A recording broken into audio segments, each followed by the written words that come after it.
नया IBM 7 हौसला है।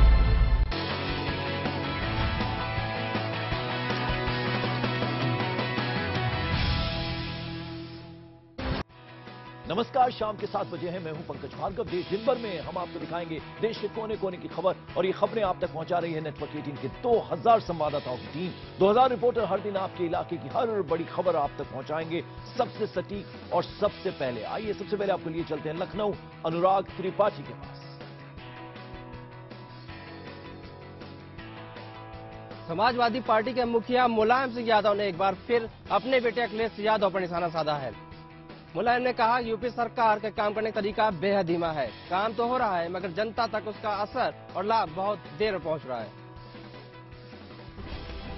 रविवार को मुलायम सिंह यादव ने लखनऊ आगरा एक्सप्रेसवे का शिलान्यास किया। इस दौरान उन्होंने सूबे की अखिलेश सरकार को नसीहत देते हुए कहा कि वो कामों में तेजी लाए। मुलायम ने कहा कि उत्तर प्रदेश सरकार काम बहुत कर रही है, जहां जाता हूं वहां कोई न कोई प्रोजेक्ट चलता दिखाई देता है, लेकिन मुझे नहीं लगता कि सारे प्रोजेक्ट समय पर पूरे हो पाएंगे। अब लखनऊ आगरा एक्सप्रेसवे को ही ले लीजिए, मैं इसका शिलान्यास कर रहा हूँ, लेकिन मुझे नहीं पता कि इसका उद्घाटन कब होगा। इसका कारण धीमी गति है। आपने योजनाएं बहुत चलाई सरकार ने, अच्छी योजनाएं हैं, काम बहुत शुरू है लेकिन बहुत स्लो है। ये क्यों है? ये नहीं होना चाहिए। दरअसल मुलायम का इशारा 2017 में होने वाले उत्तर प्रदेश विधानसभा चुनाव की ओर था। जाहिर है अब समय कम रह गया है और उनकी पार्टी की सरकार को अगले 2 सालों में ही कुछ बड़ा कारनामा करके दिखाना होगा, अन्यथा उनकी पार्टी को सत्ता से हाथ धोना पड़ सकता है। नेताजी की इस नसीहत को अखिलेश सरकार ने गंभीरता से लिया है। सीएम ने मंच पर मुलायम से वादा किया कि लखनऊ आगरा एक्सप्रेसवे का काम 2 साल के अंदर पूरा कर लिया जाएगा। कानपुर में समाजवादी पार्टी के नेता आज पुलिस से उलझ गए, मगर पुलिस के आगे उनकी एक ना चली। समाजवादी पार्टी के पार्षद राजेंद्र कटियार आज मुख्यमंत्री से मिलने पहुंचे थे, मगर पुलिस ने उन्हें रोक दिया। समाजवादी पार्टी सुप्रीमो ने आज भले ही मंत्री और कार्यकर्ताओं को सुधरने की नसीहत दी हो, मगर एसपी कार्यकर्ता सुधरने का नाम नहीं ले रहे, जिसका उदाहरण आज कानपुर में देखने को मिला। यहाँ मुख्यमंत्री अखिलेश यादव से मिलने के लिए पुलिस लाइन के अंदर घुसने को लेकर एसपी पार्षद राजेंद्र कटियार पुलिस से भिड़ गई, जिनको पुलिस ने धक्का मारकर बाहर कर दिया। इसके अलावा पुलिस ने मंत्री शिव कुमार बेरिया की गाड़ी को अंदर जाने से रोक दिया, जिसको देखकर मंत्री जी आग बबूला हो गए और उन्होंने अधिकारियों की जमकर क्लास लगाई। उत्तराखंड के कोटद्वार में आज एक शख्स ने अपनी बहू को दौड़ा कर पीटा। इस बर्बरता से बहू जहां बेसुध हो गई, उसे अस्पताल में भर्ती कराना पड़ गया। वहीं अभी भी आरोपी पुलिस की पकड़ से बाहर है। महिलाओं की सुरक्षा और उनके सम्मान के प्रति मित्र पुलिस कितनी संवेदनशील है, इसकी एक बानगी भर देखने को मिली कोटद्वार शहर में। जमीनी विवाद में एक महिला को उसके ससुर ने लात घूंसों से इतना पीटा कि महिला ने अपनी सुध बुध ही खो दी। इस वीडियो में महिला के साथ हुई दरिंदगी साफ साफ दिख रही है। आम के पेड़ लगा के 50 पेड़ थे और आके उनको जलाने लगे। हमने उनको रोका तो उसके बाद हमारे पास मारपीट करने लगे। उनके विरुद्ध मुचलके की वापसी की कार्रवाई की जा रही है। साथ ही जो अभियोग पंजीकृत किया गया है उसमें विवेचना कर शीघ्र अभियुक्तों की गिरफ्तारी की जाएगी। पुलिस ने आरोपियों के खिलाफ मामला दर्ज कर लिया है, लेकिन अभी तक उसे गिरफ्तार नहीं किया जा सका। हिमांशु की रिपोर्ट। कानपुर में पनकी बिजली सब स्टेशन के एसएसओ को घर जाते वक्त 3 बाइक सवार लुटेरों ने गोली मार दी, लेकिन एसएसओ गोली लगने के बाद भी घायल हालत में अपने स्कूटर से घर तक पहुंच गया। घायल शख्स के परिजनों ने उसे जिला अस्पताल में भर्ती कराया, जहां उसकी हालत नाजुक बताई जा रही है। पुलिस अज्ञात लुटेरों के खिलाफ मामला दर्ज कर जांच कर रही है। उत्तर प्रदेश में मुलायम सिंह यादव के जन्मदिन का जश्न अब भी जारी है। बहराइच में आज समाजवादी पार्टी के कार्यकर्ताओं ने 76 किलो लड्डू और 76 लीटर दूध बांटा। इसके अलावा जिला अस्पताल में मरीजों को फल भी बांटे गए। कुछ कार्यकर्ताओं ने रक्तदान भी किया। हरिद्वार में खानपुर विधानसभा के गोवर्धनपुर गांव के लोगों को नई आश बंधी है। प्रधानमंत्री मोदी के आदर्श ग्राम योजना के तहत स्थानीय सांसद डॉक्टर रमेश पोखरियाल निशंक ने इस गांव को चुना है और अगले 6 माह के अंदर गांव की तस्वीर बदलने का दावा किया है। स्वास्थ्य, शिक्षा और सड़क जैसी जरूरी सुविधाएं उत्तर प्रदेश उत्तराखंड की सीमा से सटे इस गांव में आज तक नहीं पहुंची। दिल्ली एनसीआर की खबरों के लिए आप चलते हैं अपने सहयोगी ब्रिजेश के पास। ग्रेटर नोएडा में कैंसर से पीड़ित गांवों पर IBM 7 की मुहिम जारी है। इस मुद्दे पर आज गांव के लोगों ने एक महापंचायत बुलाई। पंचायत में आए लोगों का सीधा आरोप है कि प्रशासन ने प्रशोधित पानी का सैंपल तो लिया, लेकिन अब तक कोई पुख्ता कार्रवाई नहीं की गई है। इस महापंचायत में ग्रेटर नोएडा के 50 गांव के लोग शामिल हुए। लोगों का आरोप है कि सरकार उनकी जिंदगी को लेकर जरा भी गंभीर नहीं है। प्रशासन से नाराज गांव वालों का आरोप है कि दूषित पानी की वजह से ग्रेटर नोएडा के लगभग 10 गांव कैंसर से प्रभावित है, लेकिन प्रशासन ने इससे निपटने के लिए कोई पुख्ता कार्रवाई नहीं की। प्रशासन तो कोशिश ये कर रहा है कि इस मसले को जो है लीपापोती करके खत्म कर दिया जाए, और वो ये कहने की कोशिश कर रहे हैं कि यहाँ के पानी में कोई दिक्कत नहीं है। पंचायत ने फैसला किया कि अगर जल्द पुख्ता कार्रवाई नहीं की गई तो यह आंदोलन उग्र हो सकता है। IBN 7 पर खबर दिखाए जाने के बाद प्रशासन हरकत में आया और एम्स के डॉक्टरों की एक टीम ने मौके पर जाकर हालात का जायजा लिया था। ब्रिजेश तिवारी की रिपोर्ट। अब गुड़गांव से हिंद महासागर पर नजर रखी जाएगी। रक्षा मंत्री मनोहर पर्रिकर ने यहां से आज एक केंद्र का उद्घाटन किया। इस केंद्र से भारत की तटीय सीमाओं की सुरक्षा पुख्ता की जाएगी। गुड़गांव में नौसेना के सूचना और संचार विश्लेषण सेंटर में पूरे हिंद महासागर पर नजर रखी जाएगी। यहां इस्तेमाल हो रही IMAC टेक्नोलॉजी की मदद से समंदर में किसी भी जहाज की संदिग्ध गतिविधियों को पकड़ लिया जाएगा। इस सेंटर में national command control communication and intelligence network NC4IN काम करेगा, जो जमीन से लेकर आसमान तक के नेटवर्क से जुड़ा होगा। इस सेंटर की मदद से दक्षिण चीन के इलाकों पर भी नजर रखी जा सकती है। देवेंद्र भारद्वाज की रिपोर्ट। पंजाब और हरियाणा की खबरों के लिए चलते हैं अमित पांडे के पास।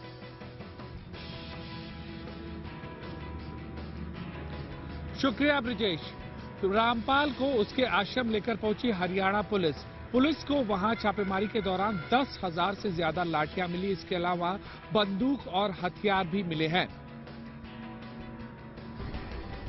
पुलिस आश्रम में रामपाल को उसके बेडरूम और लिविंग रूम में ले गई। पुलिस को तलाश थी उन 5 इलेक्ट्रॉनिक तिजोरियों की जो कोड वर्ड से खुलती हैं। पुलिस रामपाल को लेकर करीब 3 बजे आश्रम पहुंची और 4 बजे वापस लौट आई। रामपाल हमेशा बुलेट प्रूफ गाड़ी से चलता था। एक गाड़ी आगे रहती थी, एक पीछे।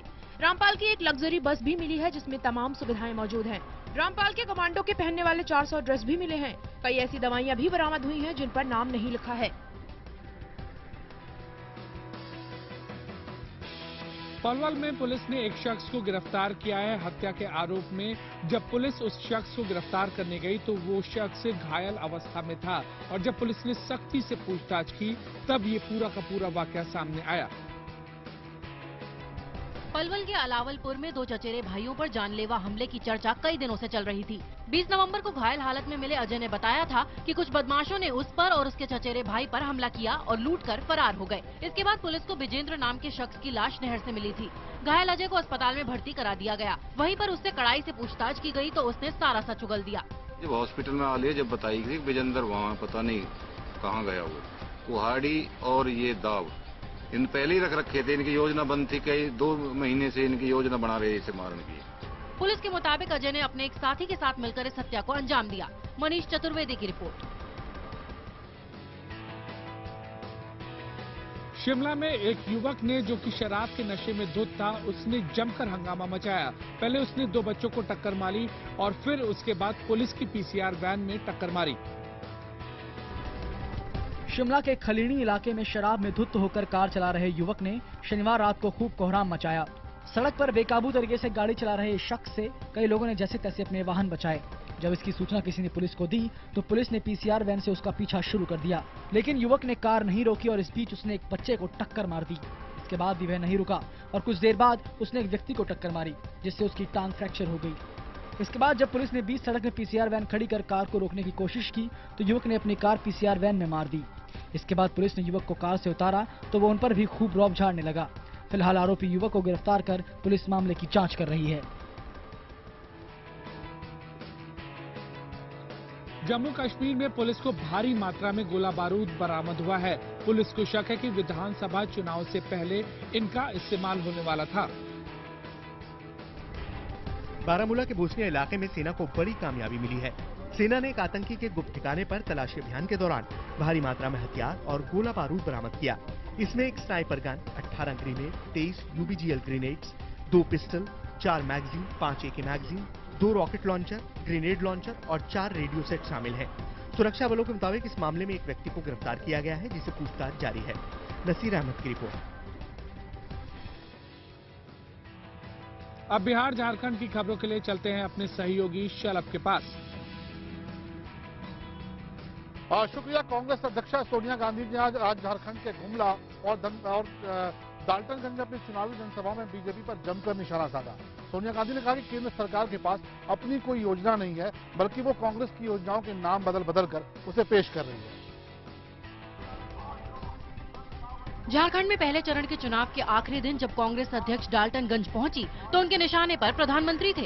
सोनिया ने बीजेपी पर कुर्सी के लालच में झूठे वादे करने का आरोप लगाया। सोनिया ने कहा कि प्रधानमंत्री केवल बड़ी बड़ी बातें करते हैं, उनके पास करने को कुछ भी नहीं है।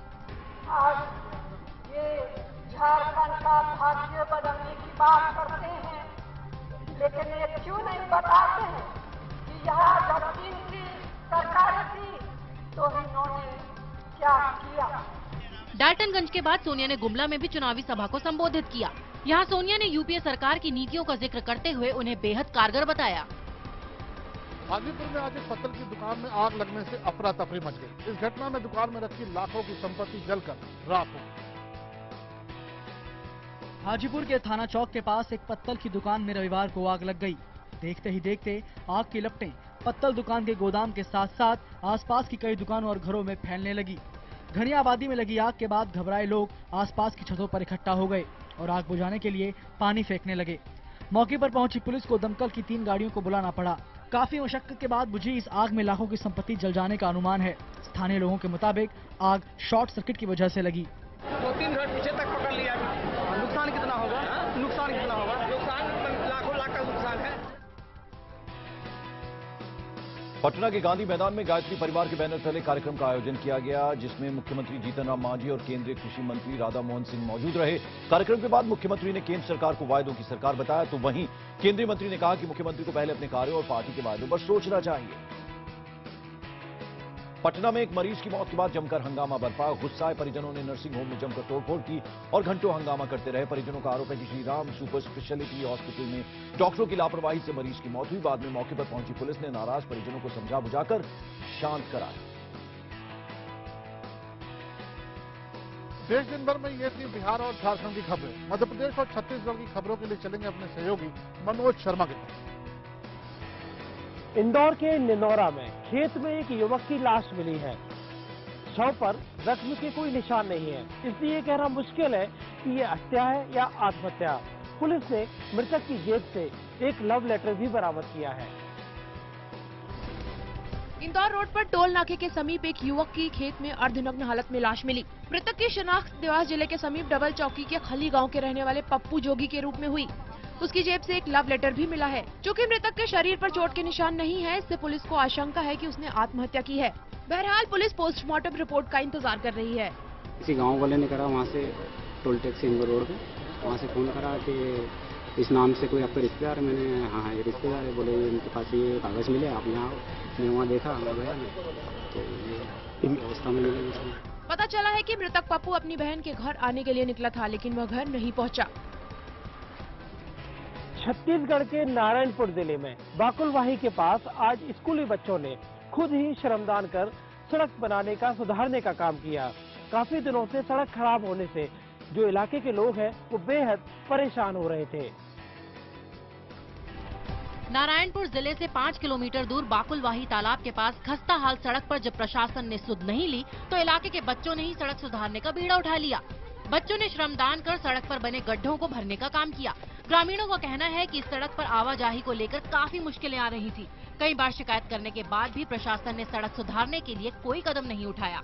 बच्चों ने ये सोचा है कि मतलब उनको भी जाने में समस्या होती है, कई दुर्घटनाएं होती है, बस भी नहीं आती है, तो स्कूल के सारे बच्चे अपना पढ़ाई छोड़कर आज यहाँ पर अपना मतलब रोड का काम कर रहे हैं। यहाँ गड्ढा होने की वजह से हम लोग का बस आने जाने में तकलीफ होता है, इसलिए हम लोग खुद स्टूडेंट लोग मिलके बांट रहे हैं। मध्य प्रदेश के शाहजहांपुर में निकाय चुनाव से पहले मतदाता सूची में भारी गड़बड़ी सामने आई। कई लोगों ने शिकायत की कि उन्हें मतदाता सूची में मृत घोषित कर दिया गया। कुछ ऐसे लोगों का नाम मतदाता सूची में है जो अब इस दुनिया में नहीं। छत्तीसगढ़ के बीजापुर में सुरक्षा बल के 2 जवान नक्सली हमले में घायल हो गए। सर्च ऑपरेशन पर निकले ये जवान ब्लास्ट में जख्मी हो गए। दोनों घायलों को रायपुर रेफर किया गया।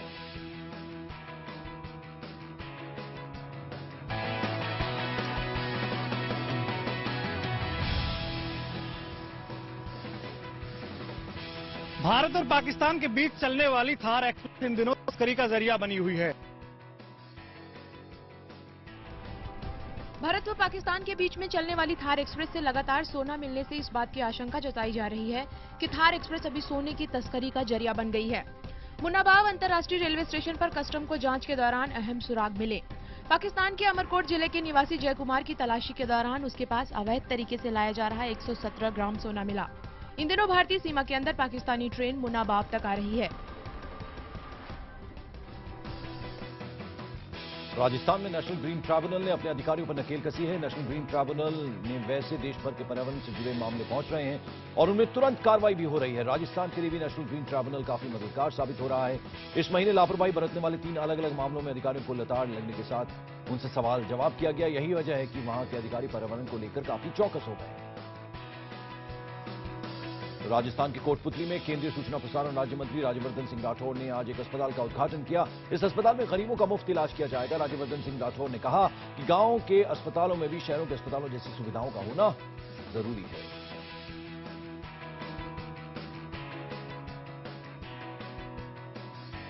देश दिन भर में अभी के लिए बस इतना ही। वक्त